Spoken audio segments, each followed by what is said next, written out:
Ever since Star Wars first appeared on the big screen in 1977, people have been obsessed with the franchise. I mean, what's not to like about it? It has adventure, suspense, romance, classic tales of good and evil sprinkled over a sheen of advanced technology, and likable characters that everyone can relate to. There's a little something for everyone to enjoy when it comes to Star Wars, and the franchise has bent over backwards trying to cater to its legions of fans ever since. Sometimes it's worked out great, and other times, not so much. With so many different aspects of the franchise to enjoy, that means that different projects are going to come in a variety of different forms. This is best exemplified in the realm of Star Wars video games. Star Wars games have run the gambit of pretty much every type of gameplay there is. The Super Star Wars games of the 80s covered the 2D side-scrolling platformer, 2005's Republic Commando gave fans a gritty first-person shooter, and Empire at War delivered real-time strategy. With the dogfights of old World War II movies helping inspire the original film, starfighter combat has been prevalent in many games. LEGO Star Wars games have had vehicle levels aplenty. The classic and modern Star Wars Battlefront games have had starfighters flying over the battlefront, but the games that maybe captured the feeling of flying in an X-Wing or TIE Fighter best were the old flight sim games from the 90s. But whether it be Rogue Squadron or the simply titled X-Wing and TIE Fighter games, there were plenty of ways for players to live out their dogfighting fantasies. In the modern era of Star Wars games, though, players haven't had a dedicated game to just starfighters, having to make do with their inclusion in other games. That's officially changed, however, with the release of Star Wars Squadrons. Developed by EA Motive, this new game puts players in the cockpit of both the New Republic and Imperial ships sometime after the Battle of Endor. Featuring a campaign and multiplayer modes, there's a lot to talk about here, so we'll dive right into the story. Mild spoilers ahead. With the Emperor dead and the forces of the Empire on the run, the former Rebellion pilots fly their same X-Wings under the new moniker of the New Republic. Motive made a good call setting the game in the post-Return of the Jedi era, as the 30 years between episodes 6 and 7 of the Skywalker saga is probably the least explored territory of the story. Books and comics have begun to flesh out that corner of the galaxy a little bit, but nowhere near the level of the original trilogy era or the Clone Wars era. With the Empire on the run and trying to regroup following the destruction of the second Death Star, we see the rebels on the offensive for once. Instead of focusing on hit-and-run tactics and quick strikes from secret bases, the New Republic is claiming territory and holding it, growing their foothold in a war-torn galaxy. We see the effects of this war firsthand with the pilots of Vanguard Squadron, a ragtag group of pilots that range from humans to near-humans to hulking lizard people. Each one has their own backstory and reasons for joining the fight against the Empire. The Trandoshan Frisk had an Imperial death mark against him, so he joined up to find a safe haven. The Mimbanese Gunny fought the Empire for years on her homeworld of Mimban, even serving in the Clone Wars and fighting side by side with clone troopers to defend her planet against the Separatists before the Republic was reformatted into the Empire. The motley crew of rebels is pretty par for the course of what we'd expect from Rebellion soldiers at this point, but each character is written well and their banter makes them feel like a family that's been flying together for some time. The more interesting characters are the TIE pilots of Titan Squadron. The writing team for Squadrons is the exact same one that worked on Battlefront 2, which did not have the best campaign, and marketing that pretty much straight up lied about what the story was about.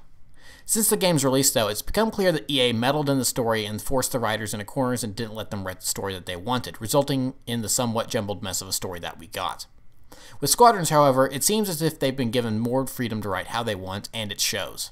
If I had to guess, the writers saw this as an opportunity to make up for what went wrong with Battlefront 2, and the parallels between the two stories are pretty clear. Only this time, however, the writers were able to stick to their guns and actually present a story from the perspective of the Imperials without having the characters change sides halfway through. Half of the game puts you in the cockpit of a New Republic starfighter, while the other half is in a TIE fighter. It's in these Imperial missions where you really see why someone would fight for the Empire. Titan Squadron leader Volko Gray was a police officer on his homeworld, fed up with the red tape and bureaucracy that kept him from doing his job.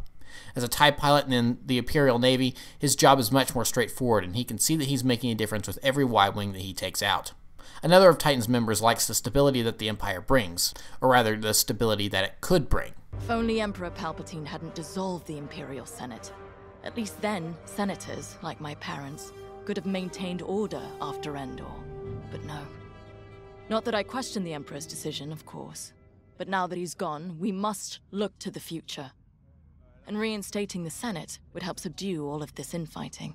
But this is about more than ending a war. A true future for the Empire, beyond Death Stars and Rebels, is within our grasp. That is what I'm fighting for. She's probably going to be in for some disappointment with that sentiment going forward. With each optional conversation completed, it becomes easier to understand why so many freely fought for the Empire. We as an audience know how evil the Empire was because we're the audience. We're privy to the atrocities that committed by people like Palpatine, Vader, or Grand Moff Tarkin. Your average stormtrooper or TIE pilot is not, and so they just keep their head down and follow orders because for most part the Empire was a peaceful and just change compared to the 3 years of chaos and bloodshed that was the Clone Wars. With one all-powerful figurehead, the Senate didn't need to worry about being mired in bureaucracy and being held ransom by corporations. To the average citizen, life was good. It wasn't until later, and after some digging, that it became clear the Empire was just as corrupt as the Republic it replaced, and that entire worlds were being strip-mined to help fuel the ever-growing army and people were being oppressed. That's when you get the Rebel Alliance. The books coming out that have focused on the original trilogy and directly after eras have done a pretty good job of fleshing out the motivations of the bad guys' henchmen, and this game does that as well. While from a moral standpoint what they're doing is still wrong, you can at least understand their motivations and understand why the Empire had an army so large. For the most part, the pacing is pretty evenly paced. You'll go maybe a max of 4 missions in a row before switching to the other side, so each side gets equal screen time and playtime in the campaign. Another area where the writers improve on Battlefront 2's follies is the use of pre-existing characters. Some well-known and lesser-known characters pop in and out of the campaign and have varying degrees of importance. Heavy hitters like Vader and Princess Leia have small audio cameos, and Dennis Lawson reprises his role as Wedge Antilles for a mission, name-dropping Rogue Squadron even for old fans of those games. Vanessa Marshall returns as Hera Syndulla from Star Wars Rebels, playing a large part as the general overseeing the top-secret Starhawk project. On the Imperial side, Admiral Ray Sloan appears for the first time outside of printed media, and one of the TIE pilots in Titan Squadron is named Von Reg, potentially being the mother of Major Von Reg from Star Wars Resistance. Other characters get name-dropped occasionally, adding some nice continuity between this game and other areas of the Star Wars universe, especially the current Alphabet Squadron novels being released. But there's always more out there. Iden Versio, Erica Quell, Lyndon Javes. The pre-existing characters used here are done with purpose and not shoehorned in like in Battlefront 2, where entire missions would take you out of your main character's shoes and stick you into famous Star Wars characters just to say that they were in the game. Each little appearance or name drop adds something to the game and the story. While it's not the best Star Wars story ever told, it certainly does its job with enough charm and fun characters to make the 7-hour or so campaign fly by, relatively quickly. There's a variety of difficulties and other settings to tweak so the game can be as hard and as immersive as possible. I played the game on the easiest difficulty, and I never felt like the game was letting me win like the easiest difficulty in Jedi Fallen Order did. I think casual fans and hardcore fans alike will enjoy the story, but a big reason for that is the gameplay. With how well this game plays, it could have had a terrible story and it'd still get praised, because it is a blast to play. Since the game is all based on starfighter combat, the player is restricted to the interior as their field of view for what's going on. No third-person view like in the Battlefront games. This is a first-person game only. The controls seem complicated at first, but after a few minutes, everything begins to click in place as you familiarize yourself with the various cockpits. The HUD in this game is very minimal, mainly being comprised of the instrument panels attached to your starfighter. Depending on what settings you have on, only the comm chatter between allies and waypoints will show up on screen in typical video game fashion. Most everything else is done through the dashboard of your ship. Speed, weapons, and shields all have differing power levels that can be cycled through. If you need to move faster, you can divert power to your engines, but if you get a tail and start taking a beating, you can switch power to your real deflector shields to defend yourself while you try and maneuver around to counterattack your opponent. If you're ready to go on an attack run, power can be diverted to your weapons so they'll pack an extra punch. Switching power levels is easy and done with the tap on the D-pad of your controller. Knowing what to cycle to when during the heat of combat can be the difference between life and death. Each starfighter has its own advantages and disadvantages. The T-65B X-Wing is an all-around reliable ship, but the RZ-1 A-Wing is faster. Y-Wings are slow, but they pack a punch, while the U-Wing serves as a great support ship, being faster than the Y-Wing but not hitting as hard. With the exception of the TIE Raider, all the Imperial ships have one massive downside. They don't have shields. The TIEs make up for this with speed and firepower, swarming enemy targets and taking them out quickly. Most missions have you locked to a specific ship, but others will allow you to choose, and knowing what ship can do what can make a big difference. While the game is certainly fun, it's not without its drawbacks. A couple of the campaign missions have a tendency to run a little long due to sheer repetitiveness of their objectives. I can only use discarded reactor cores to blow up CR-90 corvettes for so long before it grows a little tiresome. Thankfully, most missions run just about as long as they need to and don't overstay their welcome. For the most part, the game runs well, but there is the occasional glitch, such as friendly ships getting stuck and a checkpoint restart being necessary. These issues are few and far between, unlike Fallen Order, where T-posing stormtroopers were pretty common at launch. I'm not sure if this is really a complaint, but I do have an odd observation about the game. On PlayStation 4, Squadrons has optional PSVR support, which is cool. However, from the way the game works outside of your ship, it seems like the game started out life as a VR title and then ended up becoming a regular release. This isn't necessarily a bad thing, but it can make the presentation of the game seem a little off at times. Conversations with your squad mates is cool, but your created character rarely speaks outside of battlefield acknowledgments, so it makes those conversations very one-sided and occasionally stilted in terms of transitions. This is an amazing team. I went from semi-pro racing to fighting the Empire. Quite a change. But everyone in Vanguard lifts up the others. You'll fit right in. Whatever this Project Starhawk is, I suppose the commanders will tell us when they're ready. But for now, we have scouts to find. According to the battle plan, we aren't flying together on this mission, but you'll be on my wing sooner than later. See you out there. It also poses an odd problem for the story as well. It comes off weird by the end of the game when your squad mates are saying they trust you and will fly with you anytime, Top Gun style, yet you have barely said a word to them. I guess actions speak louder than words or something. Movements outside of your ship is also weird, being a look in a direction and press the prompt to go there system. This leads more credence to the game having originally been meant to be a VR exclusive, as this practice is extremely common in that type of game. In a regular game that only has VR support, however, it comes across as a little odd.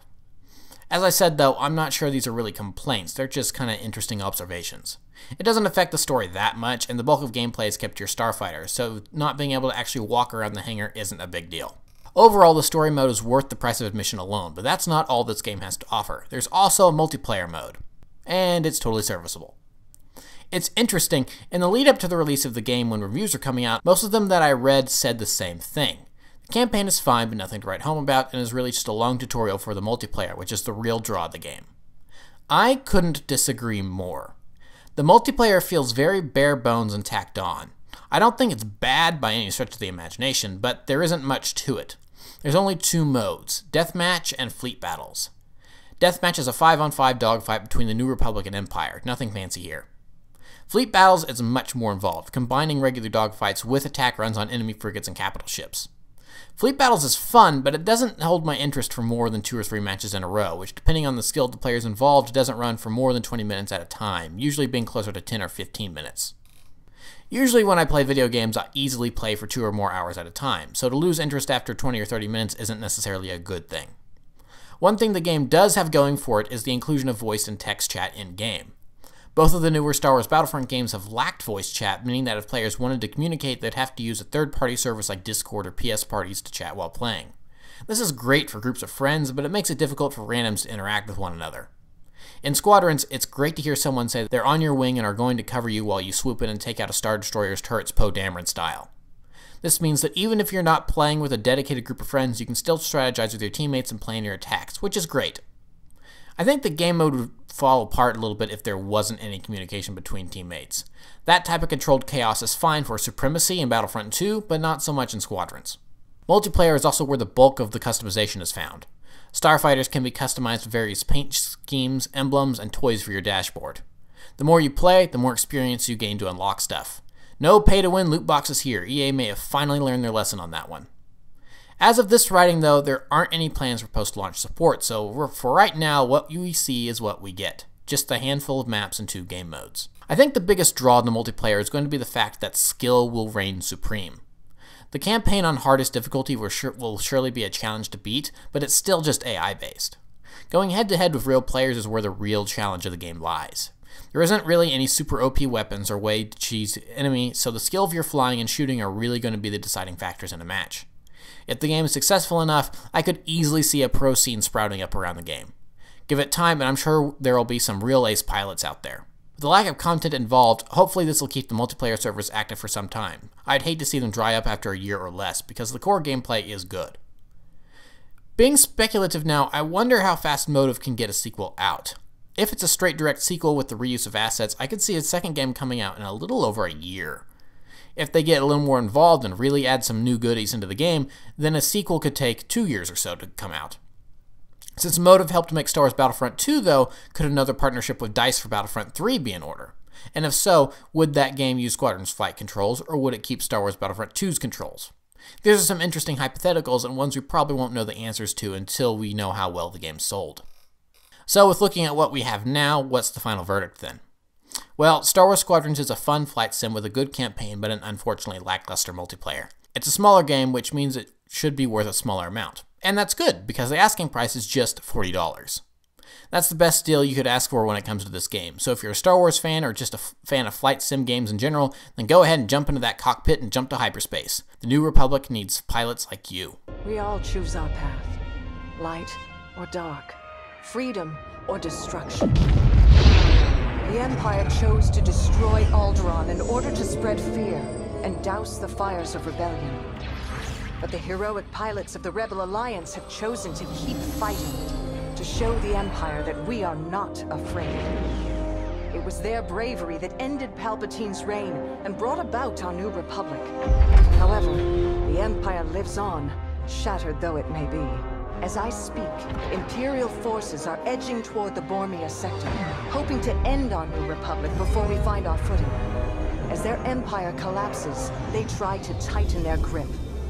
But the galaxy is changing, and you can be a part of it. With the help of brave and daring pilots, this war can end. Make a choice. Fly with the New Republic. Change our galaxy for the better.